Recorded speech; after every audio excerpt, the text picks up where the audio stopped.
नमस्कार dear students. उम्मीद करता हूं कि आप हमारे द्वारा ऑनलाइन जो स्टडी मटेरियल आदर्श परिवार द्वारा श्री भारतीय आदर्श विद्यापीठ सरदार शहर द्वारा जो ये ऑनलाइन स्टडी मटेरियल आपको घर बैठे प्रोवाइड किया जा रहा है, आप इसको अच्छे तरीके से समझ रहे हैं और इसको अधिक से अधिक अपने सहभागियों तक, अपने सहपाठियों तक पहुंचा रहे हैं, ताकि आने वाले जो मैथ्स का पेपर है उसमें यदि आपकी तैयारी कुछ कमजोर पड़ी है तो इन वीडियोस की सहायता से आप उन तैयारी को फिर से अचीव कर सकते हैं। अब तक हमने 3 वीडियो जारी किया है और उसमें आपने देखा कि सेक्शन बी के हमने 2 क्वेश्चंस 26 और 30 के बारे में सीखा है और सेक्शन ए के कल हमने 10 क्वेश्चंस के बारे में सीखा था। और मैंने आपको वीडियो में भी कहा था कि आज हम वीडियो में सेक्शन डी के क्वेश्चन नंबर 28 के बारे में बात करेंगे। ये जो क्वेश्चन नंबर 28 है, ये है आपके 7वीं एक्सरसाइज यानी द्विविमीय निर्देशांक ज्यामिति में से आता है। वैसे पिछले साल है वह द्विविमीय निर्देशांक ज्यामिति में से 7.1 में से क्वेश्चन आया हुआ है, यानी जो दूरी वाली प्रश्नावली थी उसमें से। तो इस बार जो संभावना है 90% वह 7.2 की, यानी विभाजन वाले सूत्र या फिर विभाजन वाले सूत्र में भी मध्य बिंदु का सूत्र है, उससे क्वेश्चन आने की संभावना है। तो 2 संभावित क्वेश्चन है, मैं आज उनको हल करवाऊंगा और आप उनको विशेष तौर से सीखेंगे।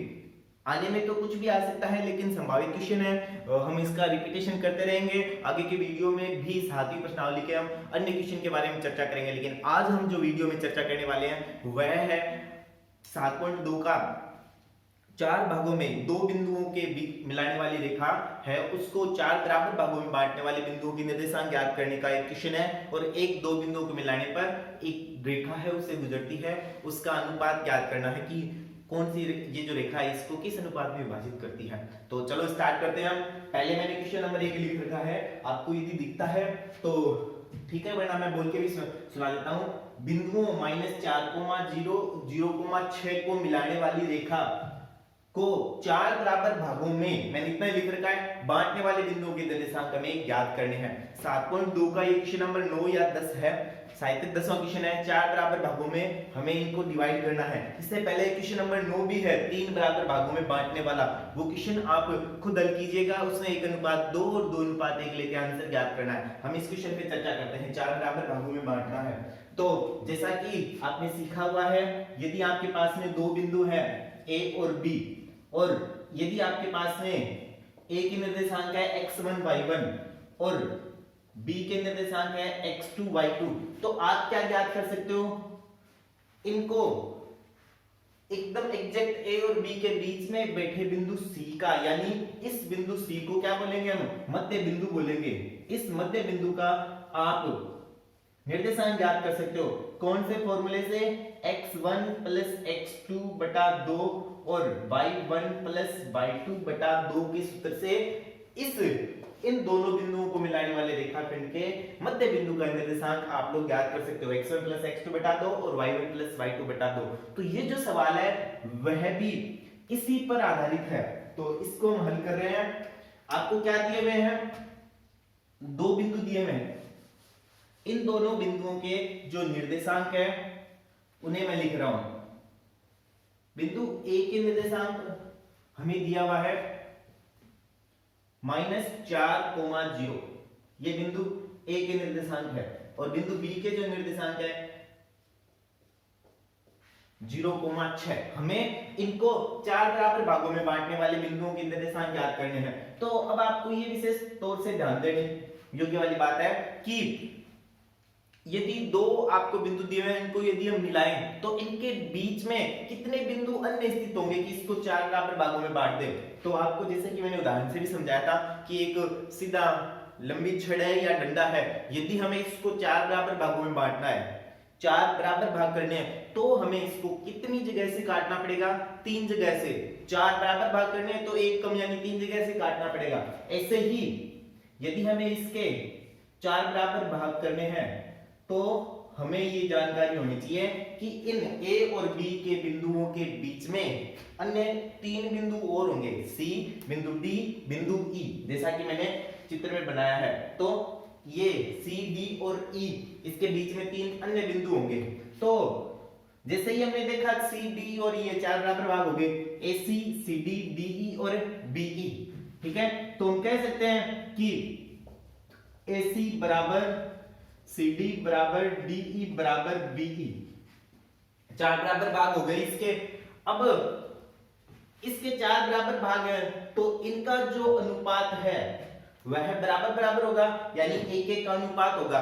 तो हम ध्यान से देखें तो बिंदु सी ए बी रेखाखंड को 1:3 में, बिंदु डी रेखाखंड ए बी को 2:2 के, और बिंदु ई रेखाखंड ए बी को 2:3:1 के अनुपात में विभाजित कर रहा है। तो विशेष ध्यान से देखने में पता चल रहा है कि बिंदु डी है ना, यह इस ए बी रेखाखंड को बराबर अनुपात में बांट रहा है। डी से पहले ए तक 2 है अनुपात, और डी के बाद में बी तक भी अनुपात कितना है, 2 है, यानी यह मध्य बिंदु है।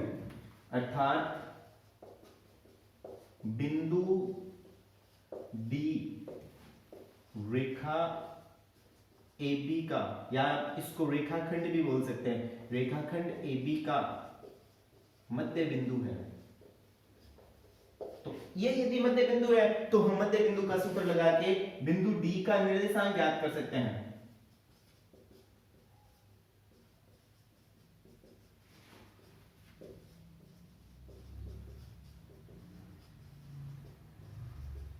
तो आपको जैसे मैंने थोड़ी देर पहले ही लिखाया था, मध्य बिंदु का सूत्र होता है x1 प्लस x2 बटा 2 और y1 प्लस y2 बटा 2।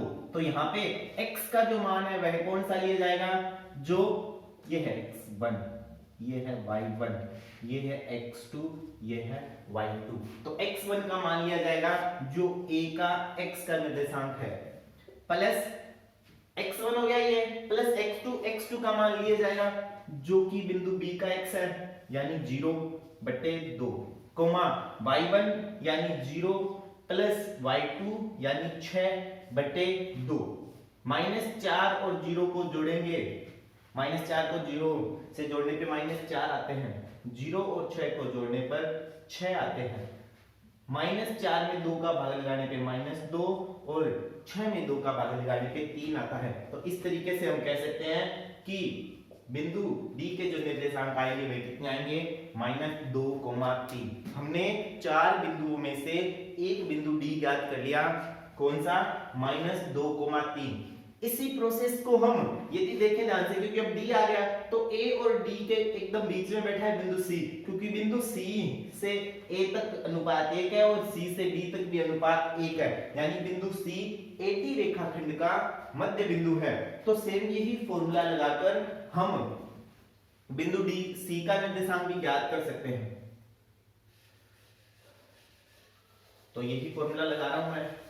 स्टूडेंट्स, पेपर होने की संभावना है वह मई के सेकेंड वीक में ज्यादा है, तो आप बिल्कुल भी लापरवाही ना बरतें और जितने क्वेश्चन एक दिन में हो सकते हैं ज्यादा से ज्यादा क्वेश्चन को हल करें, क्योंकि आपके सामाजिक का पेपर भी होना है। तो दोनों विषयों को आप कम से कम 6 से 8 घंटे जरूर दें, इन दोनों विषयों को मिलाकर। अब हम बिंदु C के निर्देशांक ज्ञात कर रहे हैं। बिंदु C रेखाखंड AD का मध्य बिंदु है। आप चाहो तो इसमें कारण भी बता सकते हो कि बिंदु C है वह रेखाखंड AD को 1:1 में बांट रहा है। आप चाहे तो ऐसे लिख दो, चाहे ऐसे लिख सकते हो कि AD का मध्य बिंदु है। तो अतः मध्य बिंदु सूत्र से C के निर्देशांक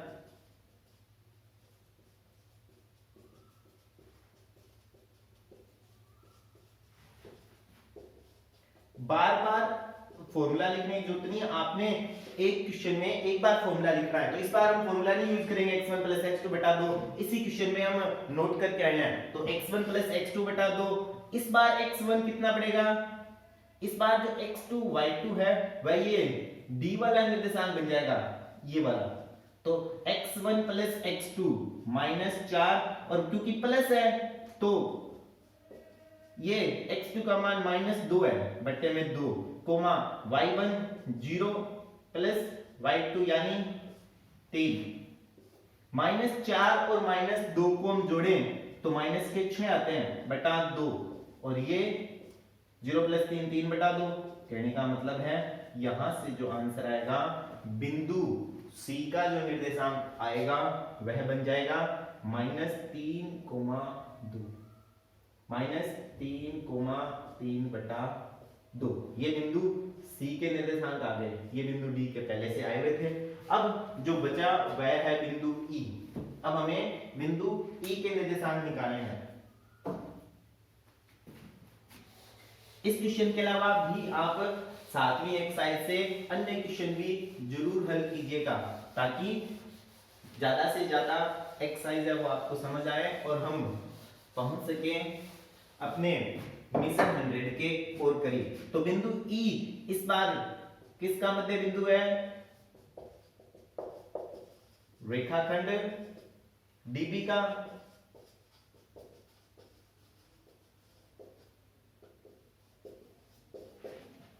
बिंदु ई रेखाखंड डीबी का मध्य बिंदु है, तो फॉर्मूला वही रहना है, मध्य बिंदु सूत्र लगाएंगे।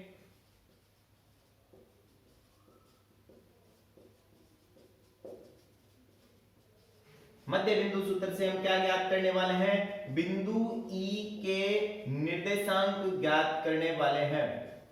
तो क्या रहेगा इसका निर्देशांक बिंदु ई का?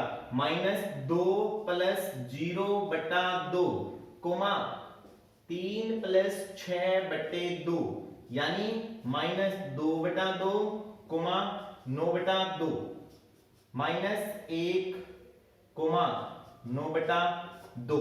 तो हमने तीनों निर्देशांक ज्ञात कर दिए। इस ए और बी को मिलाने वाले रेखा को 4 बराबर भागों में बांटने वाले बिंदु जो है वह सी, डी और ई हैं, उनके निर्देशांक बारी बारी से हमने ज्ञात कर दिए। तो ये क्वेश्चन था हमारा किन्हीं दो बिंदुओं को मिलाने वाले रेखाखंड के बराबर जो बिंदु हैं उनको ज्ञात करना था।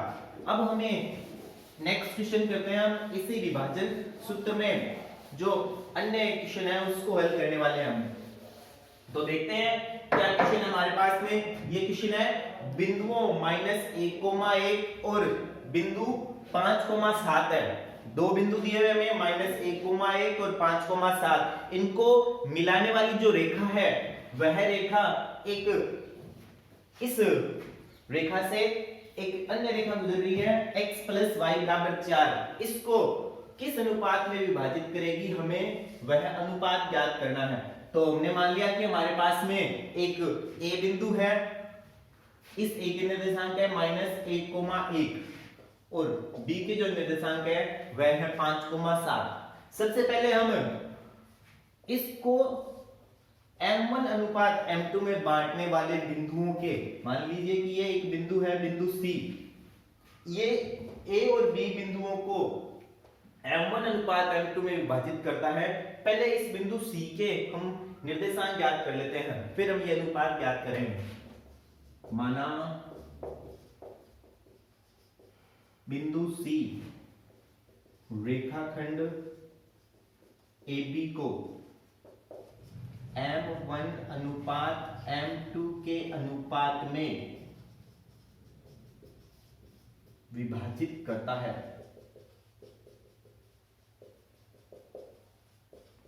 हमने ये मान लिया कि जो बिंदु C है वह क्या कर रहा है, रेखाखंड AB को m1 अनुपात m2 के अनुपात में विभाजित कर रहा है। तो बिंदु C के निर्देशांक विभाजन सूत्र से क्या हो जाएंगे,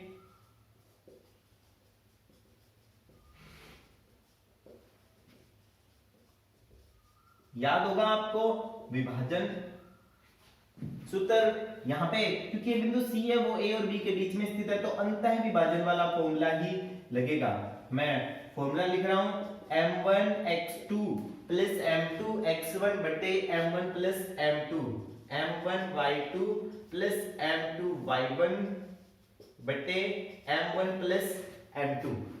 ये जो मैंने निर्देशांक लिखे हैं ये विभाजन सूत्र लिखा है बिंदु C का निर्देशांक ज्ञात करने के लिए। ये विभाजन सूत्र है, इसकी सहायता से हम m1 और m2 का मान है वह तो अज्ञात है, हमें आगे ज्ञात करना है x2 और x1 का जो निर्देशांक है। आप लिख लो यदि याद नहीं रहता तो हम लिख सकते हैं x2 का मान कितना है यहाँ पर 1, सॉरी x1 का मान कितना है यहाँ पर -1, x2 का मान कितना है यहाँ पर 5, y1 का मान कितना है यहाँ पर 1 और y2 का मान कितना है यहाँ पर 7। ये यहां लिखते हैं।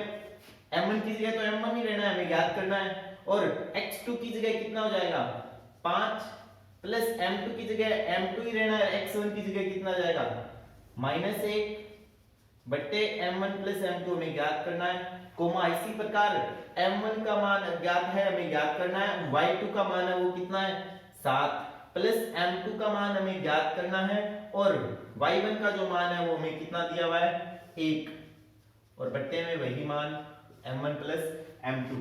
तो हम कह सकते हैं कि इस बिंदु का जो निर्देशांक है मैं यहां पर लिख रहा हूं कितना जाएगा 5m1 माइनस m2 बटे m1 प्लस m2, कोमा यहां आ जाएगा 7m1 प्लस m2 बटे m1 प्लस m2।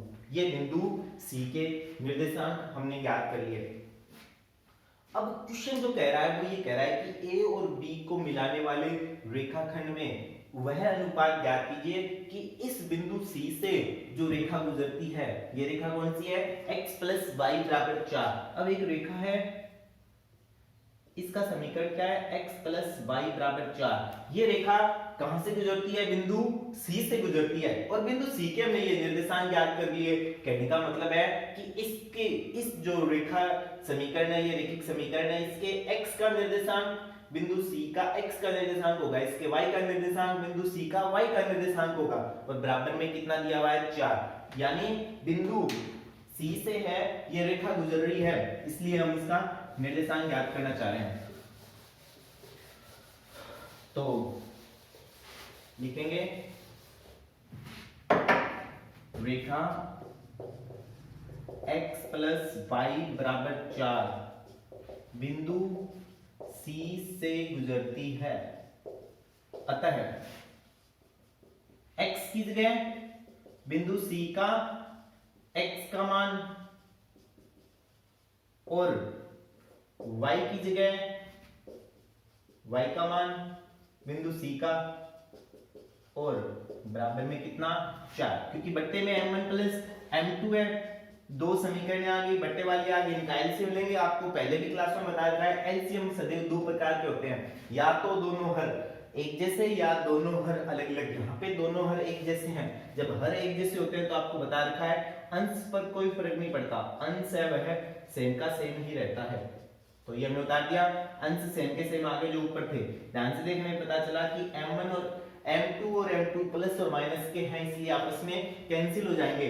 तो हमारे पास में जो बचेगा क्या बचेगा 12, 7 और 5 जुड़ गए 12, m1 बच गया हमारे पास में बराबर, ये जो m1 प्लस m2 है ये बराबर में 4 से गुणा हो जाएगा।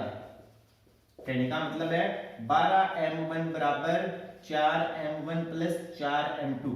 गणित हमें कहती है कि एक जैसे मान है वह एक साइड ले आए, तो इस 4m1 का ट्रांसफर कर लेंगे हम, तो कितना जाएगा 8m1 बराबर 4m2। हमें क्या ज्ञात करना है m1 और m2 का अनुपात ज्ञात करना है, m1 बट्टे m2 ज्ञात करना है। तो m1 यही रखा हमने, m2 का ट्रांसफर किया बट्टे में ले आया आगे, इसका मतलब ये 4 तो यही रहेगा, 8 आ जाएगा बट्टे में। तो हमारा फाइनल आंसर क्या आएगा m1 अनुपात m2 बराबर 4 अनुपात 8 या 1 अनुपात 2। तो स्टूडेंट्स हमने आज सेक्शन बी का 28वां क्वेश्चन सीखा, और इसमें हमने दो क्वेश्चन को हल करना सीखा है। विभाजन सूत्र वाली जो एक्सरसाइज है 7.2, उससे हमने दो क्वेश्चन को हल किया। आप ऐसा जो क्वेश्चन है यह है आपके 7.2 में 11वां या 12वां क्वेश्चन है, आप अपने आप हल कीजिए। ये मैंने एग्जांपल कराया, ये एग्जांपल है 7वें एक्सरसाइज का 7.2 का, और ये जो क्वेश्चन था ये 7.2 का 9वां या 10वां क्वेश्चन है, आप इसको हल कीजिए। इससे जस्ट ऊपर एक 3 बराबर भागों में बांटने वाला है अंतर विभाजन सूत्र से, उसको भी हल कीजिएगा। कल हम 18वीं जो अपनी एक्सरसाइज है यानी कि प्रायिकता वाली एक्सरसाइज, हम उसका रिवीजन करेंगे। मैं उम्मीद करता हूं कि आप उसको पहले हल कर लेंगे ताकि वीडियो से समझने में आसानी होगी। आदर्श परिवार की ये जो मुहिम है, आप घर बैठे इस धैर्य की और परीक्षा के समय जो एक वातावरण बना हुआ है उसका से डट कर मुकाबला करें और साथ ही स्टडी भी करें, अपने करियर को एक नई उड़ान दें। तो इस पहल को आदर्श परिवार की आप आगे बढ़ाएं और अधिक से अधिक इस वीडियो को शेयर करें। धन्यवाद।